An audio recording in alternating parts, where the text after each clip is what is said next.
നമസ്കാരം. പ്രവാസ ലോകത്തെ വാർത്തകളും വിശേഷങ്ങളുമായി സഹ്യ ഗൾഫ് ന്യൂസിലേക്ക് സ്വാഗതം. പ്രധാന വാർത്തകൾ. ഫാദേഴ്സ് ഡേയിൽ അപൂർവ ചിത്രം പങ്കുവച്ച UAE പ്രസിഡന്റ്, അങ്ങ് എക്കാലത്തും ഞങ്ങളുടെ മാർഗദീപമാണ്. ദുബായിലുണ്ട് നാട്ടിലെ അയൽക്കൂട്ടത്തിന്റെ രാജ്യാന്തര വേർഷൻ. UAEയിൽ ചൂട് പാരമ്യത്തിലേക്ക് 49.9 ഡിഗ്രി. അടുത്ത മാസം വീണ്ടും കൂടാം.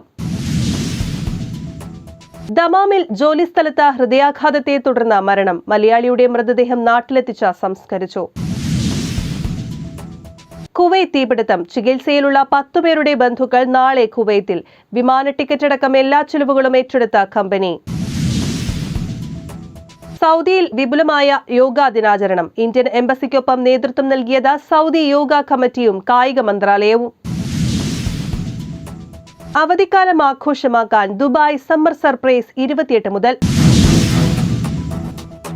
ഫാദേഴ്സ് ഡേയിൽ അപൂർവ ചിത്രം പങ്കുവച്ച UAE പ്രസിഡന്റ്, അങ്ങ് എക്കാലത്തും ഞങ്ങളുടെ മാർഗദീപമാണ്. പിതാവ് Sheikh Zayed bin Sultan Al നഹ്യാനുമൊത്തുള്ള അപൂർവ ചിത്രം സമൂഹമാധ്യമത്തിൽ പങ്കുവച്ച UAE president Sheikh Mohammed bin Zayed Al Nahyan.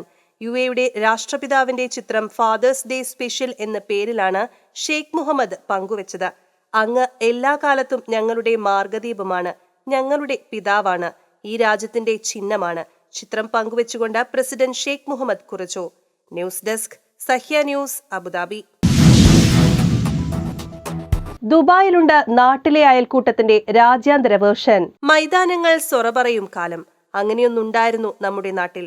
സന്ധ്യ മയങ്ങിയാൽ വീടിന്റെ പിന്നാമ്പുറത്ത് കൂട്ടം കൂടിയിരുന്ന നാട്ടുവിശേഷങ്ങൾ പറയുന്ന സ്ത്രീജനങ്ങൾ. പാടത്തും പറമ്പിലും കഥ പറഞ്ഞും വീമ്പിളക്കിയും സായാഹ്നങ്ങൾ സാന്ദ്രമാക്കുന്ന പുരുഷ പ്രജകൾ.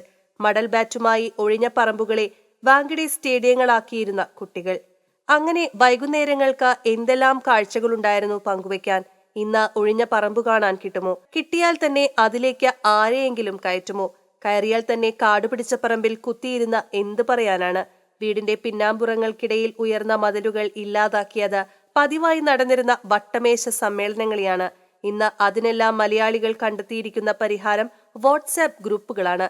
ഗ്രൂപ്പിലിട്ട് ചർച്ച ചെയ്തും ഗുഡ് മോർണിംഗും ഗുഡ് നൈറ്റും അയച്ചും ശീലത്തിന് ഹൈടെക് മാനം നൽകി നമ്മുടെ നാട്ടുകാർ.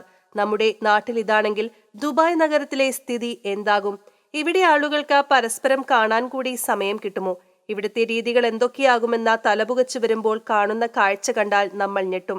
പണ്ട് നമ്മുടെ നാട്ടിലെ 4 മണി സല്ലാപം അതിന്റെ എല്ലാ തനിമയോടും കൂടി ഇവിടെ ആഘോഷിക്കുന്നു. അതല്ലേലും അങ്ങനെയാണല്ലോ. നാടുവിട്ട് കഴിയുമ്പോഴാണ് നാട്ടിലെ പലതിനോടും നമുക്ക് സ്നേഹം കൂടുന്നത്. ഇവിടെ ചെറിയൊരു വ്യത്യാസം മാത്രം. കൂട്ടം കൂടിയിരിക്കുന്നതിൽ മലയാളി മാത്രമല്ല, എല്ലാ രാജ്യക്കാരുമുണ്ട്. നാട്ടിലെ മൈതാനങ്ങൾക്ക് പകരം ഇവിടെ പാർക്കിംഗ് ഗ്രൗണ്ടുകളാണ് സൊറപറയൽ കേന്ദ്രങ്ങൾ. ഫ്ളാറ്റുകൾക്ക് മുന്നിലെ ഒഴിഞ്ഞ സ്ഥലവും വരാന്തയുമൊക്കെ ഒത്തുകൂടൽ വേദികളാണ്. രാവിലെ അതിവേഗം ഓഫീസിലേക്ക് ചീറിപ്പായുന്നവർ വൈകുന്നേരം മടങ്ങിയെത്തിയാൽ വീടിന് വെളിയിൽ ഇറങ്ങി അല്പനേരം സാമൂഹിക ഇടപെടലിനായി നീക്കിവെക്കും. കൂടെ കുട്ടികളെയും കൂട്ടും. അങ്ങനെ വിവിധ ഫ്ളാറ്റുകളിൽ കഴിഞ്ഞിരുന്നവർ ഈ തുറസായ സ്ഥലത്ത് പല സമയങ്ങളിലായി ഒത്തുകൂടും. അവർക്ക് പങ്കുവെക്കാൻ ഒരുപാട് വിശേഷങ്ങൾ കാണും. മലയാളികളായിരിക്കും ഇതിൽ ഭൂരിഭാഗവും. ഒപ്പം ഹിന്ദിക്കാരും തമിഴരുമൊക്കെയുണ്ട്. ഇതിനു പുറമെ ആഫ്രിക്കക്കാരും ഫിലിപ്പീനികളും പാകിസ്ഥാനികളും ചേരും. നാട്ടിലെ അയൽക്കൂട്ടത്തിന്റെ ഒരു രാജ്യാന്തര വേർഷൻ. വാടക പുതുക്കൽ കരാർ മുതൽ വയനാട്ടിൽ പ്രിയങ്ക ഗാന്ധിയുടെ കന്നിമാസം വരെ, അങ്ങനെ വിവിധ വിഷയങ്ങൾ അവിടെ ചർച്ച ചെയ്ത് പാസാക്കും. കുട്ടികൾ പതുക്കെ അവരുടെ ഒരു സംഘത്തിന് രൂപം നൽകും. സ്ത്രീകൾ അവരുടേതായ ഗ്യാങ്ങിനെ സെറ്റാക്കും. രാത്രി 8 വരെയൊക്കെ സംസാരം നീളും. പിന്നീട് പലരും പല വഴിക്ക്. ചിലർ അടുക്കളയിലേക്ക്, മറ്റു ചിലർ റെസ്റ്റോറന്റുകളിലേക്ക്. ഇന്ന് ഈ കൂട്ടായ്മയ്ക്കെതിരെ പ്രവർത്തിക്കുന്ന ഒരേ ഒരാൾ സൂര്യനാണ്. ചൂട് അതിന്റെ മെർക്കുറി ലെവൽ ഉയർത്തിക്കൊണ്ട് ഇരിക്കുന്നതിനാൽ വൈകുന്നേര ചർച്ചകൾ തുടങ്ങാൻ പലപ്പോഴും വൈകുന്നു. വൈകിട്ട് 6 പോലും പൊള്ളുന്ന ചൂടും തീ പോലെയുള്ള വെയിലുമാണ്. രാത്രി 7 കഴിയണം ചൂടൊന്നാറാൻ. ഉഷ്ണം കൂടിയുള്ളതുകൊണ്ട് ഈ വേനൽക്കാല ചർച്ചകൾക്ക് പലപ്പോഴും ആളുകൾ കുറയും. എങ്കിലും അന്യം നിന്നു പോയൊരു കൂടിച്ചേരൽ. ഈ പ്രവാസ മണ്ണ് വീണ്ടെടുക്കുന്നതിൽ സന്തോഷിക്കാം. ആളുകൾ ഒരുമിച്ചിരിക്കുന്നതും സന്തോഷിക്കുന്നതും എത്ര സുഖമുള്ള കാഴ്ചയാണ്. തുടരട്ടെ ചർച്ചകൾ. News desk, Sahya news, Dubai. UAE-യിൽ ചൂട് പാരമ്യത്തിലേക്ക് 49.9 ഡിഗ്രി. അടുത്ത മാസം വീണ്ടും കൂടാം. ചൂട് പാരമ്യത്തിലേക്ക് എത്തുന്നു. രാജ്യത്തെ ഏറ്റവും ഉയർന്ന താപനിലയായി 49.9 ഡിഗ്രി സെൽഷ്യസ് ഇന്നലെ അൽ ദഫ്ര മേഖലയിലെ മെസറയിൽ രേഖപ്പെടുത്തി. അന്തരീക്ഷ ഊഷ്മാവ് 90% ഉയരാനുള്ള സാധ്യതയും കാലാവസ്ഥാ വകുപ്പ് പ്രവചിക്കുന്നു. ഇന്നലെ പകലിന്റെ ദൈർഘ്യം 14 മണിക്കൂർ നീണ്ടുനിന്നു. അടുത്ത മാസം ആകുമ്പോഴേക്കും ചൂട് വീണ്ടും കൂടുമെന്നാണ് കരുതുന്നത്. അന്തരീക്ഷ ഊഷ്മാവിലും വർധനയുണ്ടാകും. വേനൽക്കാലത്തെ തീപിടുത്തം വാഹനങ്ങൾക്ക് വേണം സമഗ്ര ഇൻഷുറൻസ്. കടുത്ത ചൂടിൽ വാഹനങ്ങൾക്ക് തീപിടിച്ച് നശിച്ചാൽ നഷ്ടപരിഹാരം ഉറപ്പാക്കാൻ ഷാമിൽ ഇൻഷുറൻസ് നിർബന്ധം. മഴ, പ്രളയം, കാറ്റ് തുടങ്ങിയ പ്രകൃതി ദുരന്തങ്ങളുടെ പട്ടികയിലാണ് അഗ്നിബാധയും ഉൾപ്പെടുന്നത്. ഗൾഫ് രാജ്യങ്ങളിൽ ഉഷ്ണകാലത്ത് വാഹനങ്ങൾക്ക് തീപിടിക്കുന്ന സംഭവങ്ങൾ കൂടുതലാണ്. ഈ സാഹചര്യത്തിലാണ് സമഗ്ര ഇൻഷുറൻസിന്റെ പ്രാധാന്യം കമ്പനികൾ ഓർമ്മിപ്പിക്കുന്നത്. വേനൽക്കാലത്തെ തീപിടുത്തങ്ങളിൽ നിന്ന് വാഹനങ്ങളെ സംരക്ഷിക്കാൻ ഇലക്ട്രിക് വയറുകളും ബാറ്ററിയും നിരന്തരം പരിശോധിക്കണം. ഇത്തരം അപകടങ്ങളിൽ വാഹനം കത്തുന്നതിന് പുറമെ ജീവൻ നഷ്ടപ്പെടാതിരിക്കാനും ഈ പരിശോധനകൾ നിർബന്ധമാണ്. റേഡിയേറ്ററിലെ വെള്ളത്തിന്റെ അളവ്, ഉള്ളിലെ ഇന്ധന ഓയിൽ പൈപ്പുകൾ കാര്യക്ഷമമല്ലാതിരിക്കുക എന്നിവയെല്ലാം തീപിടുത്തത്തിന് കാരണമാണ്. നിലവിലുള്ള ഇൻഷുറൻസ് പോളിസി മാറ്റി തീപിടുത്തത്തിനെതിരെ പരിരക്ഷ ലഭിക്കുന്നതിലേക്ക് മാറുന്നത് അടുത്ത കാലത്തായി വർദ്ധിച്ചെന്നും കമ്പനികൾ പറയുന്നു. News desk, Sahya news, Dubai. ദമാമിൽ ജോലിസ്ഥലത്ത് ഹൃദയാഘാതത്തെ തുടർന്ന് മരണം. മലയാളിയുടെ മൃതദേഹം നാട്ടിലെത്തിച്ച് സംസ്കരിച്ചു. ദമാമിന് സമീപം അൻസായിയിലെ ജോലിസ്ഥലത്ത് മരിച്ച പാലക്കാട് പട്ടാമ്പി സ്വദേശിയുടെ മൃതദേഹം വെള്ളിയാഴ്ച നാട്ടിലെത്തിച്ചു.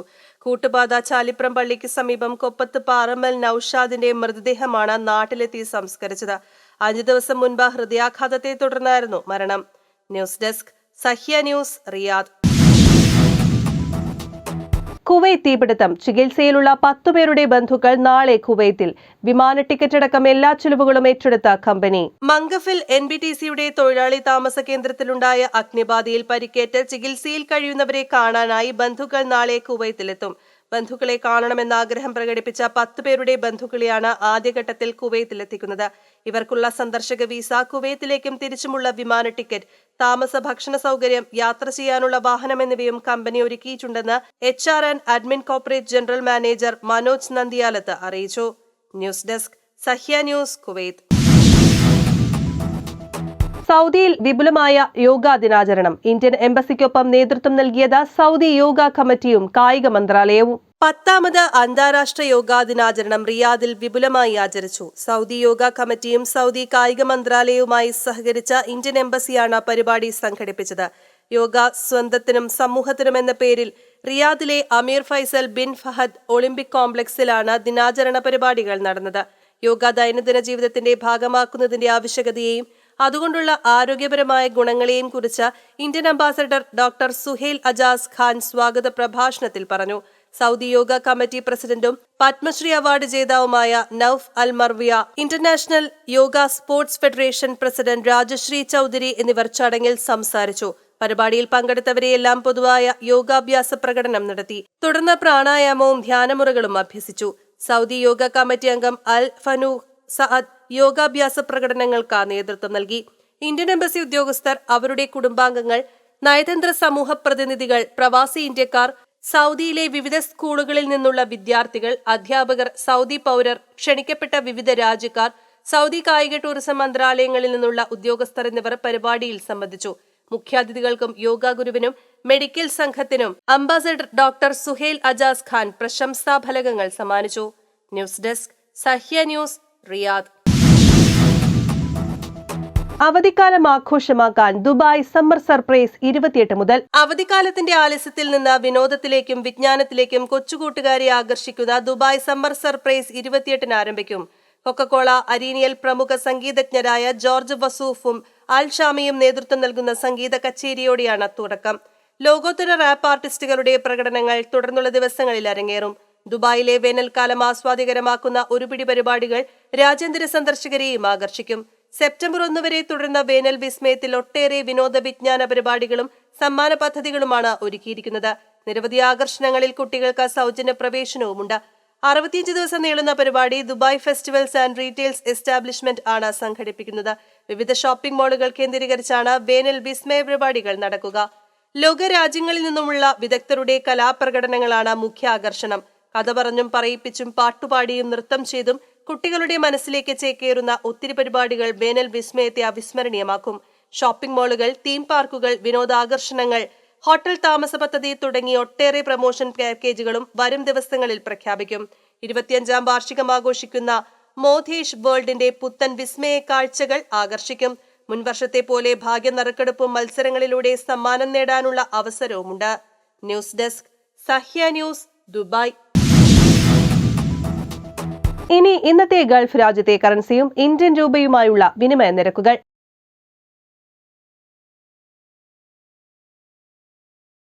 ഇന്നത്തെ ഗൾഫ് ന്യൂസ് ഇവിടെ പൂർണ്ണമാകുന്നു. ഗൾഫ് ന്യൂസ് വീണ്ടും നാളെ ഇതേ സമയം. നന്ദി, നമസ്കാരം.